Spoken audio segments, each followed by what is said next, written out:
C'est dans la nuit du 16 au 17 juin dernier, aux environs de 23h et 2h du matin, pendant que la population nigérienne préparait la fête de la Tabaski, c'est en ce moment précis que des individus mal intentionnés ont choisi pour saboter ces installations à plus de 300 km de la ville de Zander, dans le département de Tesker. Ce acte de sabotage et de vandalisme dont a fait l'objet le pipeline, c'est-à-dire le tuyau transportant le brut pour l'export, entre le point de station 2 et le point de station 3 a été endommagé, ce qui du coup a permis le déversement du brut sur plus de 370 mètres, constituant ainsi une mare qui s'étend sur plus de 370 mètres de long et 15 mètres de large. Toujours au chapitre des dégâts causés par cet acte, il faut souligner les conséquences environnementales où la faune est touchée, les espèces de plantes englouties et les oiseaux morts par milliers.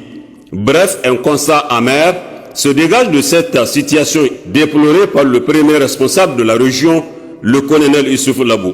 Actuellement, des dispositions ont été prises par la région de Zander où le Conseil régional de sécurité CRS s'est déplacé sur le lieu, accompagné des cadres techniques, et au niveau central, également une équipe conjointe ministère du pétrole et de l'environnement est déjà sur place.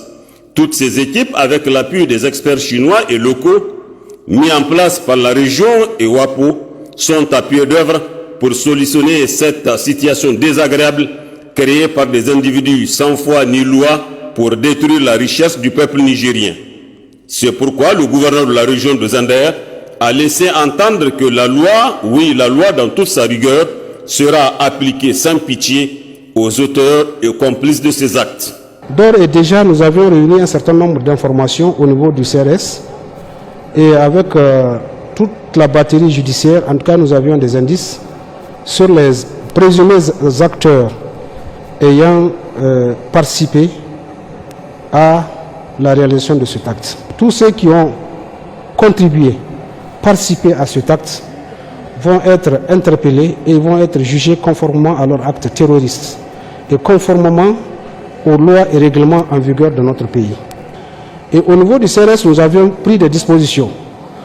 Malheureusement, les différentes missions que nous avions dépêchées ne sont pas rencontrées avec les quelques individus qui sont venus dans un véhicule causer cet acte.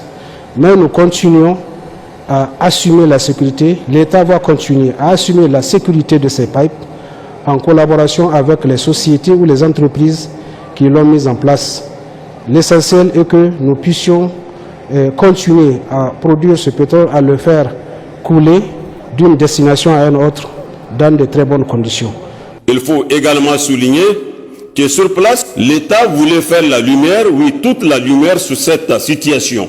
D'où la présence de l'équipe de Ousmane Baïdo, procureur de la République, pour le pôle judiciaire spécialisé en matière de lutte contre le terrorisme et la criminalité transnationale organisée. Le parquet du pôle judiciaire de lutte contre le terrorisme a fait le déplacement ici avec la délégation du gouverneur, accompagné des enquêteurs du service central de lutte contre le terrorisme, pour pouvoir déjà recueillir les indices matériels ici qu'on peut trouver sur place et recueillir aussi les témoignages.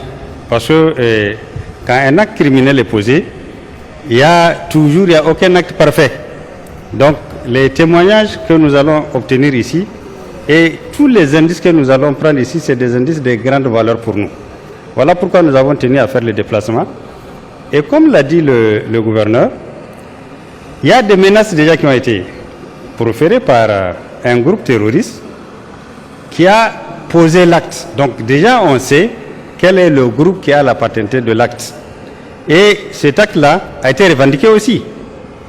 Et donc, en réalité, déjà, il y a des personnes qui sont connues, même si elles ne sont pas sur le territoire national. Et certainement, il y a aussi des complicités locales.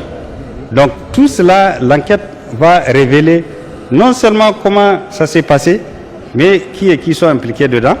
Un système de drainage est mis en place pour collecter rapidement le brut déversé en vue de les retirer et les mettre dans des citernes prévues pour la circonstance. Peu avant de quitter la zone pour Zander, le gouverneur de la région de Zander et la délégation qui l'accompagne ont visité le BVS où la station de Valve numéro 8, située à une vingtaine de kilomètres du lieu de l'attentat, pour encourager les éléments de sécurité, et cela au nom de nouvelles autorités du pays, au premier chef, le président du Conseil national pour la sauvegarde de la patrie, chef de l'État, le général de brigade Abdraman Tchani, et du Premier ministre, ministre des Finances et de l'Économie, Ali Mohamed Lamine Zen. De retour à Gouré, la délégation que dirige le gouverneur de la région de Zander a participé à la prière de vendredi, où tous les fidèles ont récité la Fatiha afin que le Tout-Puissant Allah protège notre pays, le Niger, de tout le mal et de ses ennemis internes et externes.